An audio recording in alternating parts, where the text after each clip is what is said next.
안녕하십니까. 예배를 지나 삶으로 우리 신앙이 나아가기를 소망하며 오늘도 인사드립니다. 비 소식이 있었는데 진짜 가는 비가 내립니다. 좀 시원하게 비가 내렸으면 하는 계절인데 오늘은 아주 가는 비가 내리면서 하루를 시작했습니다. 우산 없이 다니는 사람들이 많이 보입니다. 습기가 좀 있습니다만은 이런 날도 감사하며 하루를 보낼 수 있으면 좋겠습니다. 요한복음 16장 16절부터 24절까지 말씀을 오늘 함께 살펴보겠습니다. 먼저 성경을 읽겠습니다. 조금 있으면 너희가 나를 보지 못하겠고 또 조금 있으면 나를 보리라 하시니 제자 중에서 서로 말하되 우리에게 말씀하신 바 조금 있으면 나를 보지 못하겠고 또 조금 있으면 나를 보리라 하시며 또 내가 아버지께로 감이라 하신 것이 무슨 말씀이냐 하고 또 말하되 조금 있으면이라 하신 말씀이 무슨 말씀이냐 무엇을 말씀하시는지 알지 못하노라거늘 예수께서 그 묻고자 함을 아시고 이르시되 내 말이 조금 있으면 나를 보지 못하겠고 또 조금 있으면 나를 보리라 하므로 서로 문의하느냐. 내가 진실로 진실로 너희에게 이르노니 너희는 곡하고 애통하겠으나 세상은 기뻐하리라. 너희는 근심하겠으나 너희 근심이 도리어 기쁨이 되리라. 여자가 해산하게 되면 그때가 이르렀으므로 근심하나 아기를 낳으면 세상에 사람 난 기쁨으로 말미암아 그 고통을 다시 기억하지 아니하느니라. 지금은 너희가 근심하나 내가 다시 너희를 보리니 너희 마음이 기쁠 것이요 너희 기쁨을 빼앗을 자가 없으리라. 그날에는 너희가 아무것도 내게 묻지 아니하리라. 내가 진실로 진실로 너희에게 이르노니 너희가 무엇이든지 아버지께 구하는 것을 내 이름으로 주시리라. 지금까지는 너희가 내 이름으로 아무것도 구하지 아니하였으나 구하라. 그리하면 받으리라. 너희 기쁨이 충만하리라. 아멘. 오늘 우리가 읽은 본문 말씀은 조금 있으면 이라는 말로 시작을 하죠. 시간을 나타내는 표현입니다. 오늘 읽은 본문의 전반부에 반복되는 말이죠. 조금 있으면 이라고 하는 이 말은 아주 짧은 시간을 가리킬 때 사용하는 표현입니다. 곧 일어날 일을 말하고자 할 때 조금 있으면 잠시 후에 이렇게 이제 표현하는 거죠.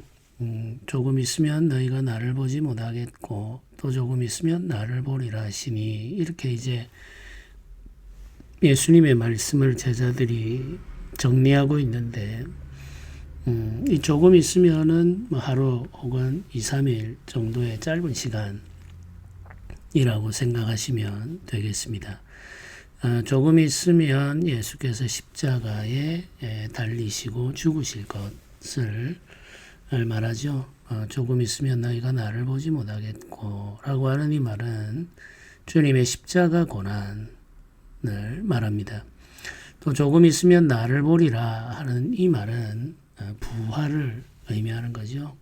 조금 있으면 주님이 잡히시고 십자가에 달려 죽으실 것입니다. 그러면 제자들은 이제 더 이상 주님과 함께 할 수가 없죠. 그러나 조금 있으면 예수님께서 다시 살아나셔서 제자들과 만나게 됩니다. 그러면 제자들은 다시 주님을 보게 되죠. 주님께서 말씀하신 고난과 부활에 대한 교훈을 제자들이 이렇게 정리를 하고 있습니다만은 문자적으로는 정리가 가능하죠. 한 문장으로. 그런데 의미는 무엇인지를 아직 깨닫지 못하고 있는 거죠. 제자들은 아직 주님의 고난 그리고 부활 모두에 대해서 받아들이지 못하고 있는 상태인 거죠. 그래서 서로 모일 때마다 기회가 있을 때마다 그 말의 의미가 뭔지를 서로 의논하게 됩니다. 제자 중에서 서로 말하되 우리에게 말씀하신 바 조금 있으면 나를 보지 못하겠고 조금 있으면 나를 보리라 하시며 또 내가 아버지께로 감이라 하신 것이 무슨 말씀이냐 이렇게 말하죠. 주님의 말씀의 의미, 아버지께로 간다고 하는 말씀의 의미, 또는 나를 보지 못한다고 하시는 말씀의 의미, 어디로 가신다는 말씀인가, 그 구체적인 의미를 제자들이 이해하지 못하고 있는 거죠. 그리고 이어서는 조금 있으면이라 하신 말씀이 무슨 말이냐 이렇게 묻는 거죠. 이 조금 있으면이라고 하는 이 시간에 대한 표현이 정확하게 언제를 가리키는 것인지를 아이들은 궁금해하고 있습니다. 두려운 거죠. 우리가 이제 성경의 말씀 혹은 이제 주님의 가르침을 이해하지 못할 때 이유 중에 하나는 받아들이지 못하기 때문에 그런 거죠. 우리가 이미 가지고 있는 관점, 생각의 구조와 틀이 있기 때문에 예수님께서 주시는 말씀을 받아들이기가 어려운 겁니다. 주님이 고난, 십자가, 그리고 죽음, 들림 이런 이야기들을 많이 하셨죠. 그러면 사실 당연히 예수께서 고난 받으시고 죽으시겠다는 의미라는 사실을 이해할 수가 있습니다. 그건 어려운 말이 아니에요. 근데 제자들이 그걸 이해하지 못하는 이유가 뭐냐? 이들은 주님에게 영광과 승리를 기대하고 있기 때문에 그렇습니다. 메시아가 오셔서 하실 일에 대해 이들은 이미 어떤 선입견을 가지고 있는 거죠. 그 생각과 주님의 가르침이 충돌하는 겁니다. 그럴 때 제자들은 그걸 알 수 없다, 이해하지 못한다라고 함으로써 거부하는 거죠. 부담스럽고 힘든 거죠. 그래서 그 말씀을 수용하지를 못하는 겁니다. 그래서 깨닫지를 못하는 상태에 머물러 있는 거죠. 내 생각을 버리지 못하니까 주님의 가르침을 받아들이지를 못하는 겁니다. 서로 의논하면 뭐 하겠습니까? 서로 다 똑같은 상태인데 모든 제자가 다 같은 상태에 있는데 의논한다고 하더라도 그게 크게 달라질 것이 없죠. 그런 상태인 겁니다. 주님께서 또 친절하게 알려주시죠. 내가 진실로 진실로 너희에게 이르노니 너희는 곡하고 애통하겠으나 세상은 기뻐하리라. 너희는 근심하겠으나 너희 근심이 도리어 기쁨이 되리라. 이렇게 말씀하십니다. 제자들이 궁금해하는 것에 대해서 직접적으로 다시 설명해 주신 것은 아닙니다만은 그 시간에 제자들이 경험하게 될 것에 대해서 설명하심으로 추가적인 내용이 전달되고 있습니다. 이 제자들에게 필요한 내용인 거죠. 서로 의논하고 있는 것에 대해서는 이미 충분히 설명을 하셨기 때문에 더 이상 설명할 필요가 없습니다. 때가 되면 알게 되겠죠. 받아들일 수밖에 없겠죠. 그 시간에 제자들이 경험하게 될 것에 대해서 말씀을 하시는데 제자들이 곡하고 애통하게 되는 그 순간, 주님이 십자가 고난 받으시고 죽으시는 순간이죠. 십자가 고난과 죽음이 조금 있으면 올 텐데 그때 제자들은 애통하게 됩니다. 그 순간 세상은 기뻐하게 된다고 이야기하죠. 예수님을 대적하는 무리들은 기뻐하게 됩니다. 그러나 예수님을 따르는 제자들은 슬퍼하고 애통하게 되죠. 그런데 제자들의 근심이 기쁨이 된다. 이렇게 이어서 말씀하십니다. 이 근심이라고 하는 것은 우리가 어떤 염려와 걱정 이런 가벼운 것을 의미하는 것이 아니라 마음과 육체와 영혼이 함께 고통하는 상태를 표현하는 단어라고 생각을 하시면 되겠습니다. 전인격적인 고통을 근심이라고 표현을 하고 있습니다. 제자들이 주님의 십자가 지신 그 순간 경험하게 되는 고통의 깊이와 무게를 우리가 상상할 수 있는 거죠. 근데 이 근심을 여자가 자녀를 출산하는 과정과 비교하고 있지 않습니까? 해산의 고통이라고 생각하시면 됩니다. 이 해산의 고통이라고 하는 것은 말로 다 설명할 수가 없는 고통이죠. 생명을 낳기 위해서 생명을 걸고 몸이 온전히 고통 속에 들어가죠. 이때 우리의 마음과 영도 함께 고통을 경험하게 됩니다. 이 주님이 십자가에 달리시고 죽으실 때 제자들이 경험하는 고통도 그만큼 크다는 거죠. 전인격적인 고통이 제자들에게 옵니다. 그러나 그 전인격적인 고통이 기쁨으로 바뀐다는 거죠. 고통이 기쁨이 되는 겁니다.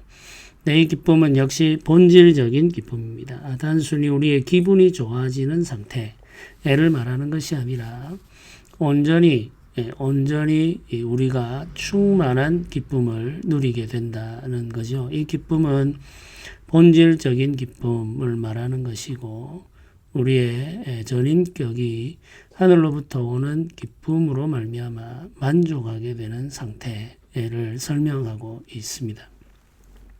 주님의 부활을 경험하게 될 때 제자들이 느끼게 되는 기쁨이죠. 환희라고 할 수도 있겠죠. 엄청난 기쁨이 제자들에게 찾아옵니다.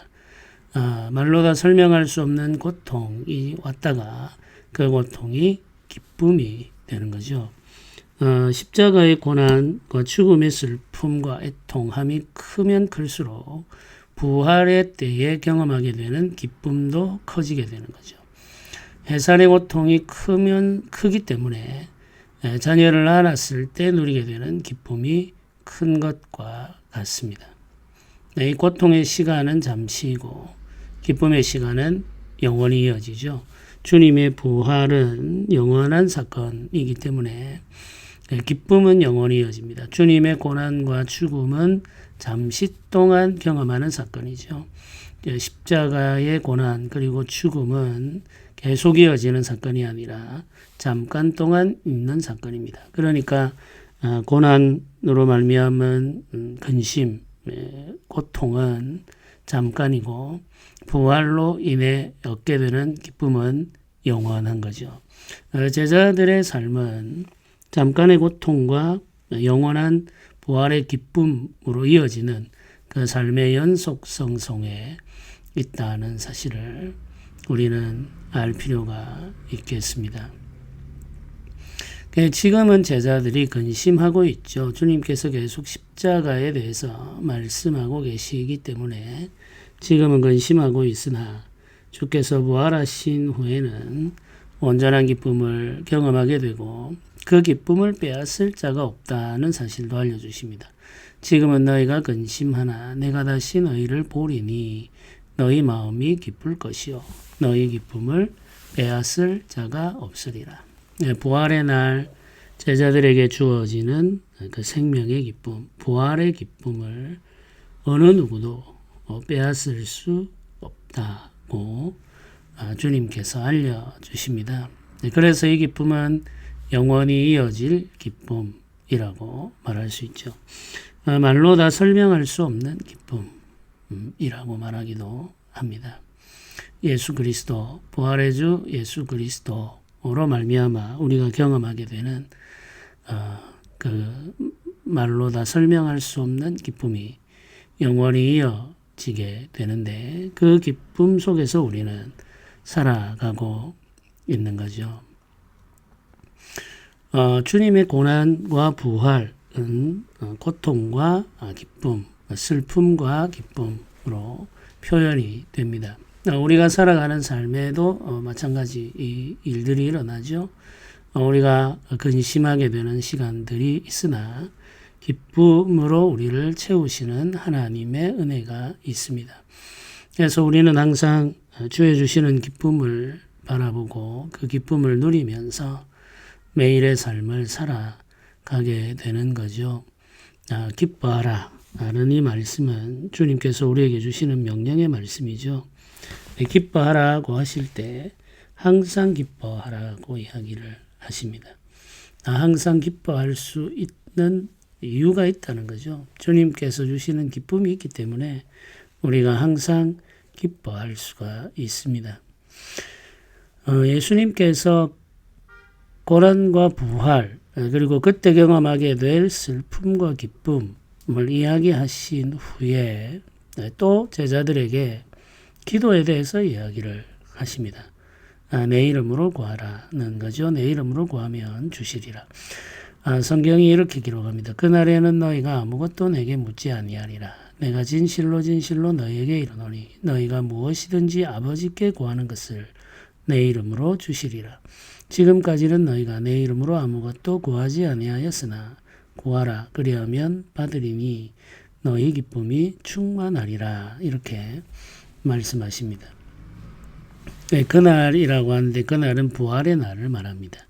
예수께서 부활하신 후에는 아무것도 내게 묻지 아니하리라. 예수님에게 묻지 아니하는다. 예수님에게 물을 필요가 없다. 이런 말이죠. 지금까지는 제자들이 모든 것을 예수님에게 물었고 예수님을 통해 가르침을 받았죠. 부활하신 후 예수님은 하늘로 올라가시게 되는데 제자들은 더 이상 예수님에게 묻지 않습니다. 그러면 어떻게 한단 말인가? 아버지께 직접 구할 수 있다. 이렇게 말을 하고 있습니다. 이 말은 굉장히 중요하죠. 아버지께 직접 구할 수 있다. 하나님 아버지께 직접 구할 수 있다. 이제 우리가 예수 그리스도를 믿고 예수께서 십자가 고난 받으시고 죽으신 후 부활하심으로 우리의 구원을 이루셨기 때문에 이제 우리는 직접 아버지께 구할 수 있게 된 겁니다. 아버지께 직접 나아가 아버지께 직접 말할 수 있는 자격. 요한복음의 표현을 빌리면 하나님의 자녀의 권세, 그 권세가 우리에게 주어진 거죠. 그 자녀의 권세를 가지고 하나님을 아버지라 부르며 하나님께 직접 구할 수 있게 되었습니다. 하나님과 직접 소통할 수 있는 자리에 가게 된 거죠. 우리의 신분의 변화가 일어났고 이 신분의 변화는 하나님 아버지와 우리의 관계의 변화를 의미합니다.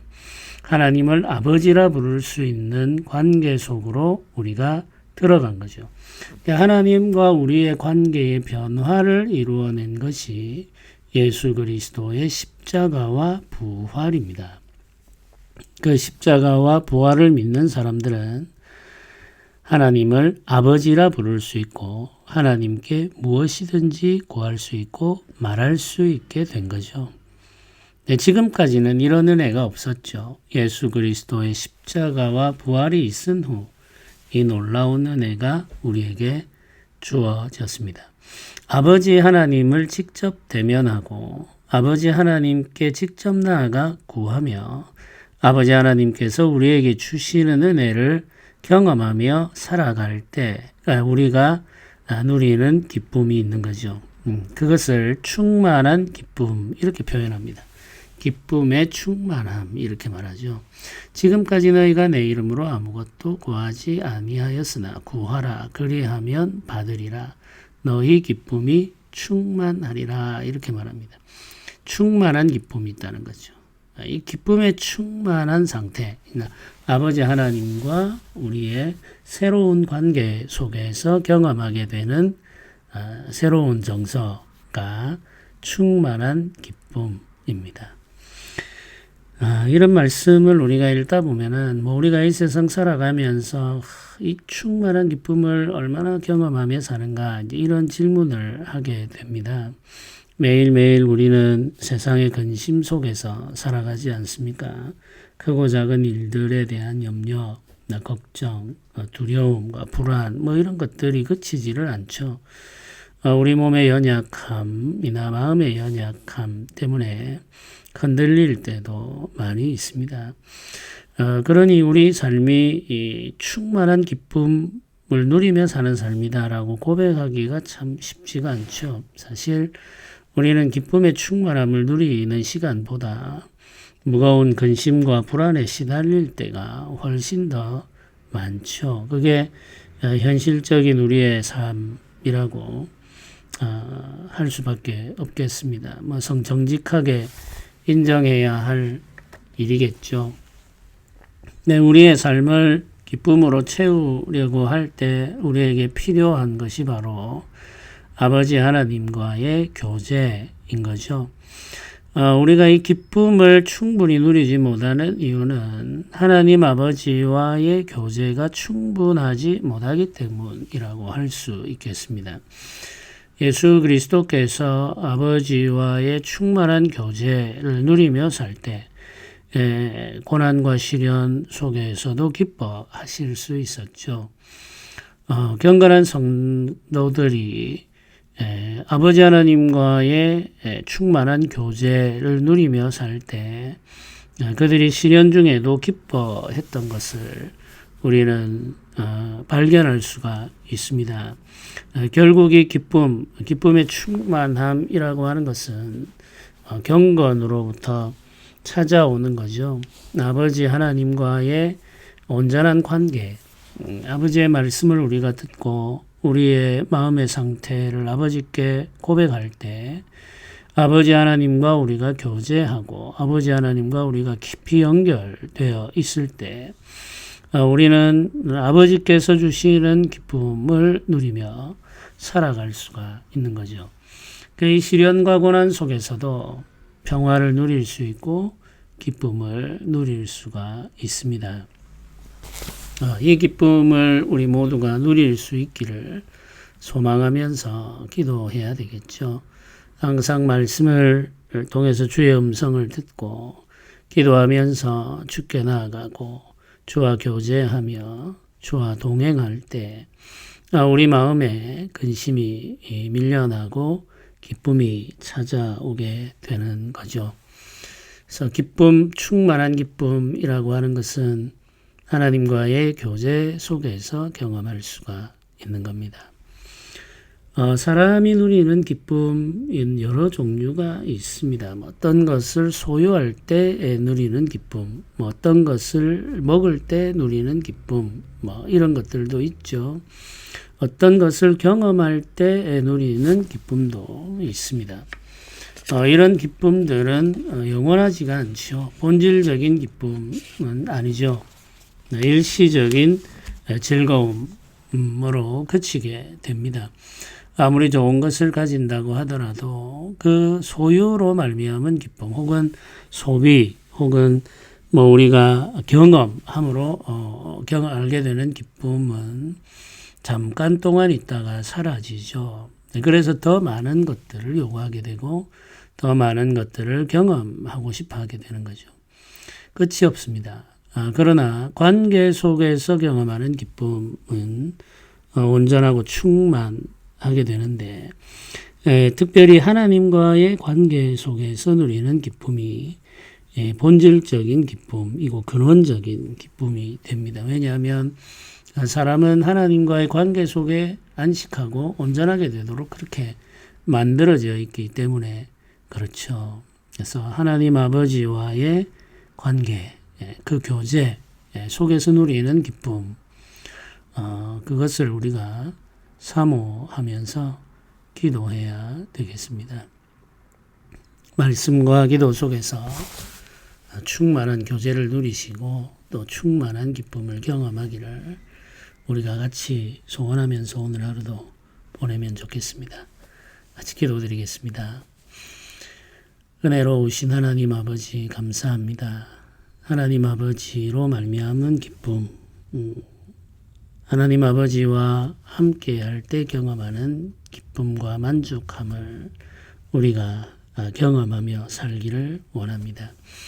주의 주시는 음성과 주께서 우리의 기도를 들으시는 은혜, 우리 가까이 오셔서 우리를 만져주시는 그 위로가 우리에게 충만하게 하시고 그 위로 속에서 평화를 누리며 주를 의지하며 주와 동행하게 하옵소서. 혼란스러운 시대 연약한 우리가 살아가면서 많은 고통을 경험합니다. 주의 주시는 은혜 안에서 온전한 기쁨을 누리며 살아갈 수 있도록 도와주옵소서. 감사드립니다. 예수님의 이름으로 기도드립니다. 아멘.